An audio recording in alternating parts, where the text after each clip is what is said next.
আজকে চলে এসেছি দার্জিলিং ট্রিপের পার্ট 2 নিয়ে। এটা হলো আমাদের দার্জিলিংয়ের সেকেন্ড দিন। দারাগাঁও থেকে এবার আমরা বেরিয়ে যাচ্ছি অন্য একটা হোমস্টের উদ্দেশ্যে। এখানে আমরা আমাদের ট্রলিগুলো দিয়ে দিয়েছি, গাড়ির মধ্যে প্যাক হচ্ছে। আর আমরা নিচে দাঁড়িয়ে এখানে সুন্দর সুন্দর ফুল ফুটেছে সেগুলোই দেখছিলাম। এই দিনের আমাদের প্রথম সাইট সিন ছিল রামধুরা ভিউ পয়েন্ট। এখান থেকে একদম কাঞ্চনজঙ্ঘাকে পরিষ্কার দেখতে পাওয়া যায়। এই হলো সেই ভিউ পয়েন্ট। আর এখানে আমরা খেয়েছিলাম স্পেশাল মোমো। এত সুন্দর মোমো দার্জিলিংয়ের মধ্যে আর কোথাও খাইনি। ওখান থেকে বেরিয়ে আমরা চলে আসি জলসা বাংলো। জলসা বাংলোয় যারা দার্জিলিং আসেন আশা করি সবাই গেছেন। অনেকটা হেঁটেই উপরে উঠতে হয়। বয়স্ক মানুষদের এখানে আসতে একটু অসুবিধাই হবে। আমরা অনেকেই নেমেছিলাম, আবার অনেকেই নামিনি। আমরা বেশিরভাগ সবাই নেমেছিলাম গাড়ি থেকে জলসা বাংলো দেখার জন্য।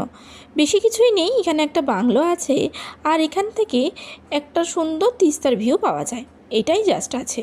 আর সেইভাবে কিছুই নেই। আর সুন্দর সুন্দর এই গাছের উপরে 2-4টে ঘর, আর এখানে এরকমভাবে বেঞ্চ করা, আর নিচ দিয়ে পাহাড়ের কোল বেয়ে চলে যাচ্ছে ওই তিস্তা নদী। ব্যাস এটুকুই যা দেখার। এই সৌন্দর্যটুকুই এই জলসা বাংলো থেকে আমরা দেখেছি। ব্যাস জলসা বাংলো থেকে আমরা নেমে চলেছি এবার আমাদের পরবর্তী সাইট সিনের জন্য। সেই দিন আমরা ওয়েদারটা কিন্তু খুব ভালো পেয়েছিলাম, না রোদ না মেঘ। ঘোরার জন্য একদম প্রপার একটা ওয়েদার ছিল সেদিন। এরপর আমরা চলে এসেছি পেশক টি গার্ডেন। এখানে খুব সুন্দর একটা চা বাগান ছিল। দার্জিলিং ট্রিপে আমরা অনেকগুলোই চা বাগান পাবো, তার মধ্যে এটা একটি। এখানে অনেকেই চা পাতা কিনছিল, কেউ দেখছিল, আবার এরা বলে চা পাতা চা বানিয়ে টেস্ট করিয়েও খাওয়াচ্ছিল। এইভাবেই সবাই এখানে চা পাতা কিনে বা সবাই এখান থেকে নিয়ে যায়। ওই যে দেখা যাচ্ছে ড্রেস, ওই ড্রেসগুলো পরে সবাই এখানে ছবি তুলছিল। এইগুলো ভাড়া নিচ্ছিল কোথাও 50, কোথাও 100। এরপর আমরা চলে আসি লামাহাটা পার্ক। এটা একটা ইকো ট্যুরিজম পার্ক। এখানে বিশেষত্ব হচ্ছে এই পাইন গাছ। এখানকার এই সারি সারি পাইন গাছের বন দেখতে যে কী অপরূপ সুন্দর, তা নিজের চোখে না দেখলে বিশ্বাস করাই যায় না।